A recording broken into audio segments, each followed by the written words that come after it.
What is up, guys? What is up, guys and gals? Thanks for joining me here on my channel. I'll be your host for the next few minutes, Steven. Let's get into it. Tonight, yeah, it's late. It's a little after 1 a.m. my time. We're going to be looking at a tobacco-based scent once again. Taking a little break from the Odin lineup. I may or may not do the follow-up vid tonight on Odin. I think we're going to be on O2. I think the third in the lineup of the Black Bottle collection, but probably not. We'll see. At any rate, this is a little known house here for some reason in the States. At least, I'm not saying it's unknown, but it doesn't seem very commonly talked about for whatever reason. And that is from the house Maison Violet. And I got this travel size. I wanted to test out the scent before I spent bigger bucks on a full bottle, more money. So this is a tobacco-based scent. As you can see, I've already gone through a fair amount. This was all the way full, virtually to the very top.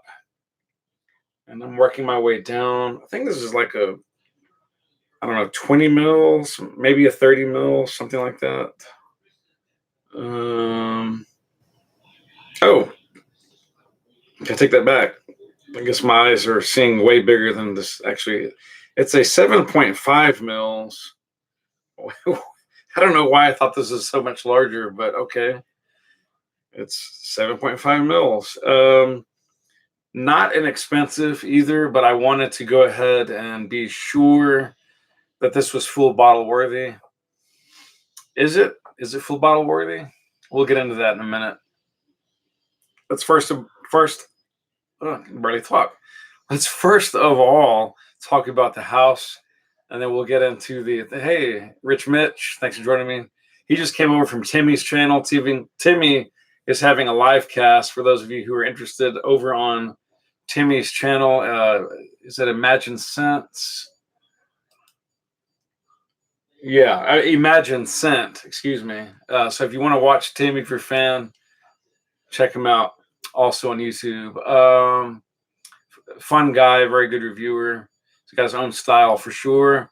He definitely does not please a lot of the traditional. Anyways, whatever. He says what's on his mind. And he doesn't pull any punches, so I can respect that.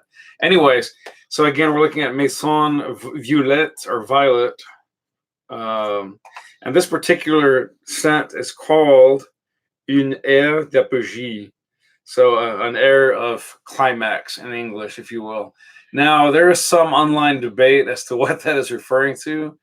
Is it sexual in nature? Perhaps. No guarantees, but that's a pretty safe bet that being French and using terms like that, there probably are some sexual references, no doubt.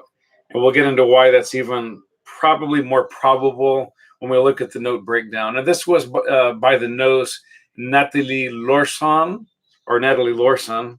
very, very famous nose in the perfume world. I'm not going to go down her entire pantheon of creations, but let's just say, for example, what stands out? Well, she's done some Azzaro stuff like Pour Extreme. She's very famous, perhaps most famous, at least for us guys, for having done Bentley for Men Intense. Yes, that's the pencil shaving cedar. She did the EDT and the old, really cool flask, Infinite Intense, Momentum Intense, and Momentum. What else? She's done a lot of Boucheron stuff. Some Burberry, Weekend for Women, Bulgari, Voile de Jasmine, Petite Maman, Chloe, Innocence, Chopard, quite a bit of stuff, including Wish, very famous for the gals. Wish Pure. Christian Dior, she did Remember Me way back in 2000. David Beckham, Beyond Forever, plus Classic Touch, and also Signature Story for her. Dita Vontis, and Davidoff, Cool Water Sensual Essence and Cool Water Deep. D&G, Sicily and Feminine. Emmanuel Ungaro Party. Esprit. Okay, I'm getting notifications that I really don't want right now. Let me try to close these guys down. Façonnable Femme, Gianfranco Ferre. She's done Camicia 113, EDT. Giorgio Armani, she did Queer Noir, back in 2011. Very well received. If you like leather, that's a good one for sure. Givenchy Gentleman, also Gentleman Cologne, and the Gentleman Eau de Parfum. Eau de Parfum. It's a little bit more of a southern French accent anyway. So I've got some strong French Norman heritage from my father's side, but whatever. Did not grow up there, obviously. Jill Sander, a bunch of Jill Sander. Not going to go into all that. Jimmy Choo, she did do Man Blue and Chew Fever, Kate Moss, Lalique. Oh, she did Encre Noir. Hey. Which I just kind of bagged on a few days ago. Sorry for that, but it's the truth. It just does not last on my skin. I love you, Natalie. I'm not blaming you for the cheap chemicals that they used in that assemblage, because it really should have had better longevity. However, à l'extrême and Noir Sport, those do have decent longevity and last a great deal longer on my skin. And no, I do not think it's because of olfactory fatigue. I'm well aware of the syndrome, and I think I'm very accustomed to be able to smell those things out, at least on skin. I just couldn't get much past 2 hours with Encre Noir, so I had to stop wearing it, unfortunately. Anyways, I'm kind of just diverging off the path. She did some Le Labo, including Queer 28 Dubai, Poivre 23 London, and another 13. Mint, some Louis Ferrol, Mahogany, Maison Violet. She did this one plus Pourpre d'Atum.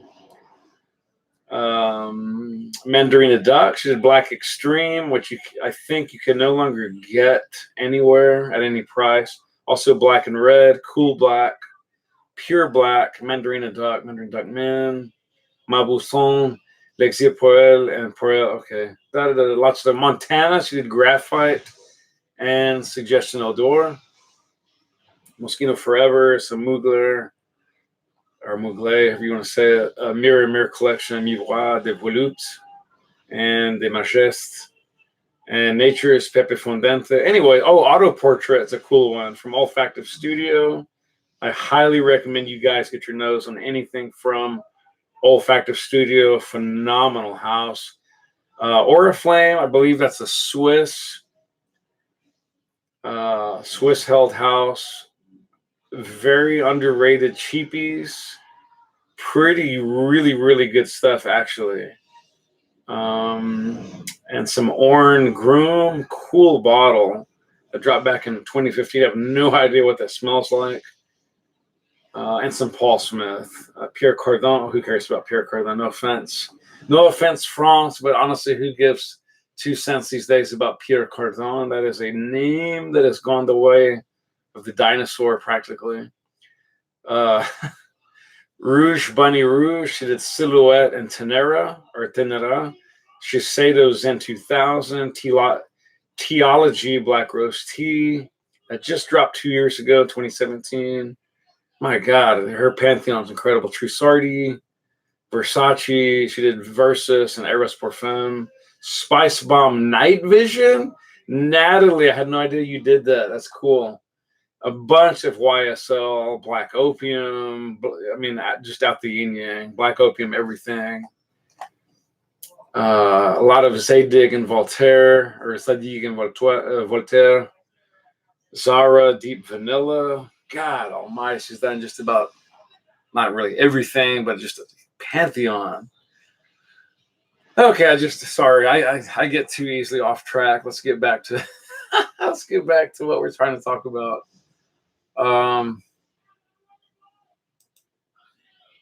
I can find my page. Yeah, there it is. So, un air d'apogée. Again, an air of climax or zenith. Make of that what you will. Notes in this, guys, are going to start with, well, I don't know if they start with, but they include suede, leather, sage, iris. Again, leather, I already mentioned that. Mimosa, tobacco, hay, labdanum, atlas cedar, cashmeran, and finally the ever present ambroxan. Sun. I do a fake echo there. Cashmeran. I'm just kidding. I have to admit, just conceptually, I get kind of tired of always seeing cashmeran and ambroxan and heliotrope and iso e super in almost every freaking scent under God's green earth, under the sunshine. So I don't know. Yep. There goes the cap. It is what it is, guys. I mean, it's like complaining about automotive engineering, like it's this piece and it's that piece, and then you always see plastics and you always see carbon fiber or aluminum. It is what it is. It's just part and parcel of the industry. And I think at the end of the day, what matters more is what it smells like and if you enjoy it. So in that vein, I've already sprayed here. I'm going to spray a fresh blast so you can be a witness. Pretty good little mister.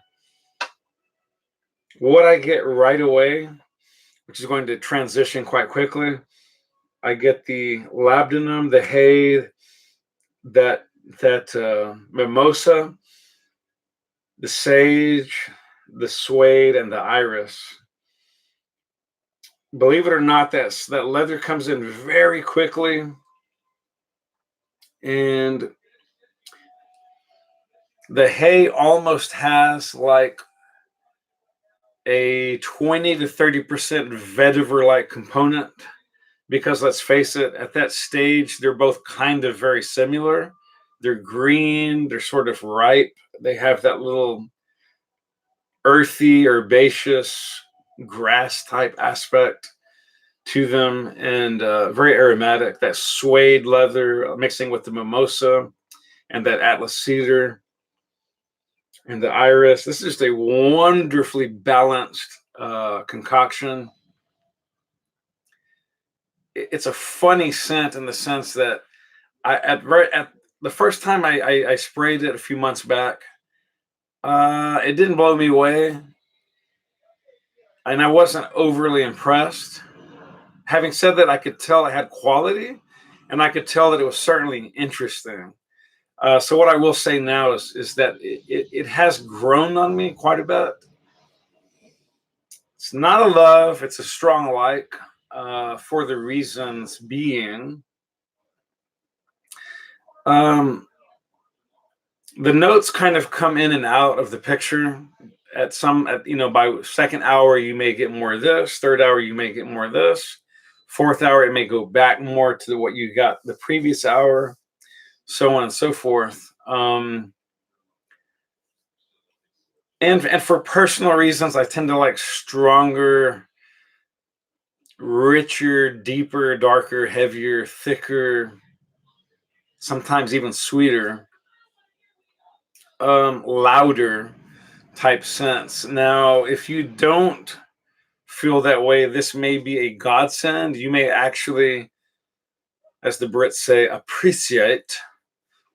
You may appreciate more the fact that this is a more staid scent in general. It's going to be very intimate. It's going to be more of a skin scent. It is definitely not exclusively a skin scent, but it will create a mild scent bubble that will politely announce your presence if people come, within a foot or so. You get what I'm saying. This is pleasant.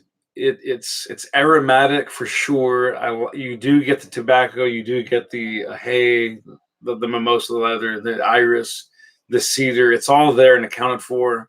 no problem. It's just that compared to things like Killian and Herod by Parfums de Marly, this is definitely much more milder and softer, and dare I say, just a touch more feminine than those scents, than scents from those houses, I should say, tend to be.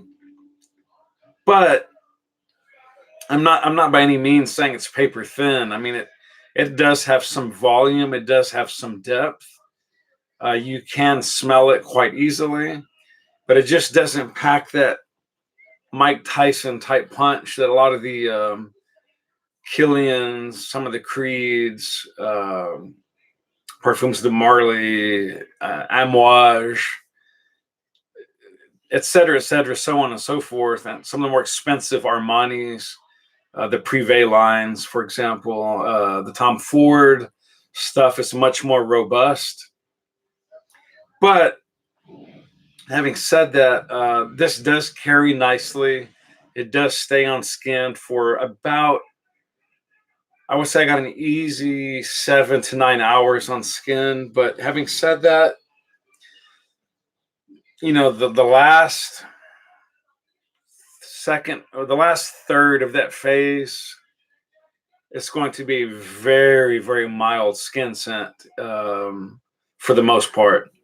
But you will get through the first half of that with decent sillage, decent longevity, smells very nice, but and it does have a little bit of a vanillic aspect to it as well. Forgot to mention that. I don't know where that's coming from. It's not in the official notes. Maybe it's in the Ambroxan and the Cashmeran mixture between the tobacco and I don't know where that's coming from, but it's definitely there. It's been commented online. Now, having said all this, this is a wonderful scent that I actually do consider full body worthy. And again, you can spray on heavier if you want it to project more, you want it to last longer, get more on clothes, get more on skin. And if worst comes to worst, travel with a small decant or just take the bottle. These are beautiful bottles with lovely caps, with a large bumblebee as the Maison Violette's house mascot, if you will, or signature imprint. Pretty cool. I don't know where that came from, but feel free to do some research on your own time. Otherwise, this is fairly recommended. Yeah, I give it a strong recommendation with that little asterisk that if you're someone that has to only have powerhouse scents that last for 24 hours on skin and blow the doors off the apartment building, off the flat, then this may not be for you. But if you're more grown up than that and you don't mind something that sits a little bit softer on skin, still absolutely smells fantastic, does not thankfully smell designer, smells a little bit more elite than that. There's some great designers out there, guys, but you know what I'm saying. A lot of the designer scents, they just smell so par for the course designery, right? It's just like, oh, it's this and it's this and it's this and it's wonderful, bravo. This does not smell that type of designer. This smells quite a bit more niche, a little bit upper tier, a little bit it just smells more elite and a bit more niche market. That's gonna do it. I'm getting kind of tired. I'm starting to zone in and out, and I have to call it a night, guys. Thank you so much for joining me. I don't know who else is out there being shy and not typing in. I know you're out there. Apologies for the very last second notification. This was kind of a spur of the moment thing. Anyways, guys, if you do like tobacco scents, this is easily one of the better and more unique picks. And in fact, the more I think about it, let me also add this. There is a strange little oaky bourbon boozy aspect to this scent that comes out more in the dry down and into the opening heart of the development phase. That is not in the notes, but I swear to you it's in there. The more I think about it, I'm starting to kind of quietly fall in love with the scent. Let me just back up for a second. This is a soft, quiet, mild. I think I'm falling in love with this scent versus a strong like. I think this is. I'm starting to kind of fall in love with this scent. It is that good. So highly recommended. Yeah, it's fairly spectacular, but in a subtle way, if that makes any sense at all. Very recommended. Reasonable prices compared to like Creeds and even some of the more elite House Amouage and Parfums de Marly. I think you can get the full bottle for about $150 US, which I swear to you, I know that's a little bit pricey. That's at least 100 less than most of what I would consider their direct competition. So I mean, it's just consider that you're saving $100 to even $200 nearly over most of the primary competition. And if that eases the tension conceptually, then it should be no problem pulling the trigger. That's going to do it, guys. I give this a very stellar recommendation the more I think about it. So go out and buy it. Buy the travel decant if you don't want to pull the trigger for the full bottle. Get your nose on it. And like Mark from Robes08's channel, please check him out from Canada. Oh, Canada. Check him out. Wonderful channel, wonderful guy. But what Mark has promoted for quite a while, what he's taught me, what he's trying to teach the community, sometimes you need to live with the scent longer than a day to actually pass judgment on it. So please, if it doesn't strike your fancy right away, sleep on it, wait on it, give it a week, give it a month, come back. You might be quietly blown away as I have been, or as have I been. Anyways, signing off. If you like, please subscribe. Click the bell for future updates. And I'll catch you on the rebound on the next episode, which hopefully will continue the journey through the House of Odin. I wonder how the Swiss say it, or the Danes. Is it Odin? Odin? Odin? I'll just say Odin for now. Anyways, guys, that's that. Thanks for joining in. It's late at night, early somewhere. Spray often, spray well. Live life on your terms and not someone else's if you can. Do it. Peace out. Love you guys.